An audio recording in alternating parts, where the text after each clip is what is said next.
RSI is not an injury you can push through. Ignoring it, minimizing it, or trying to work through the pain makes it worse. But with the right steps, many people could stop it from progressing and begin to reduce pain and other symptoms. This video will walk you through 8 important things to do if you think you have RSI. First, take your symptoms seriously. If you're experiencing pain, numbness, tingling, weakness, clumsiness, heaviness, or a strange altered sensation in your hands, arms, shoulders, or neck, don't dismiss it. These are early warning signs. RSI can start with a whisper, but end with a scream, so don't wait. Second, stop the offending activity that caused the symptoms. This is the hardest step for most people, especially if your job involves computer work or other hand-intensive tasks. But continuing the same activity while injured is one of the fastest ways to make RSI chronic. This may mean taking time off work, reducing hours, taking frequent breaks, switching tasks, temporarily avoiding certain activities altogether. This can include many favorite activities or hobbies such as racket sports, rowing, knitting, home repairs such as painting or carpentry. But remember, rest is an important aspect of treatment. Third, do not rely on painkillers to get through the day. Pain medications can mask symptoms while the injury continues underneath.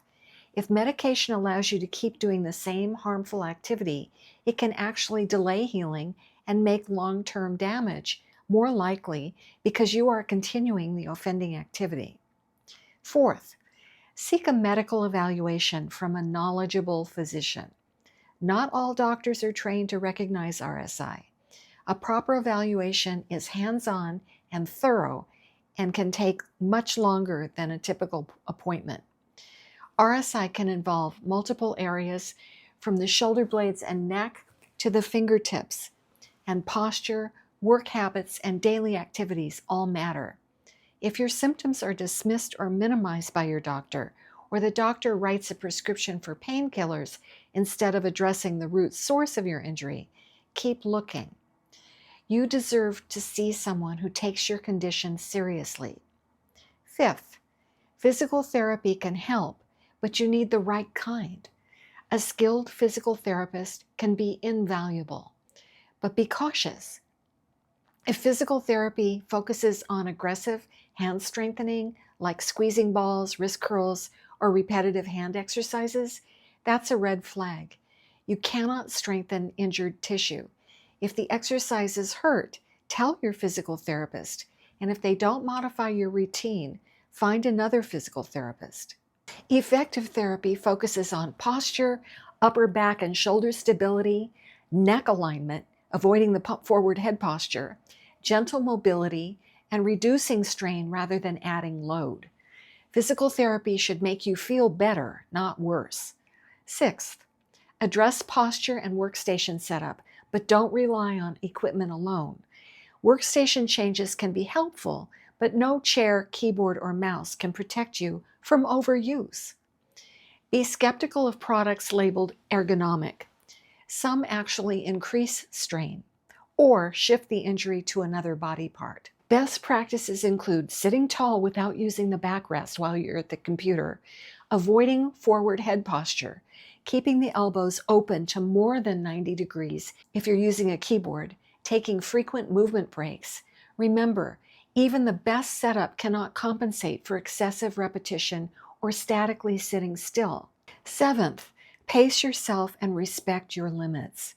RSI can be episodic, where people go back to the same pace and habits when they start recovering, only to relapse. Feeling a little better does not mean you're healed.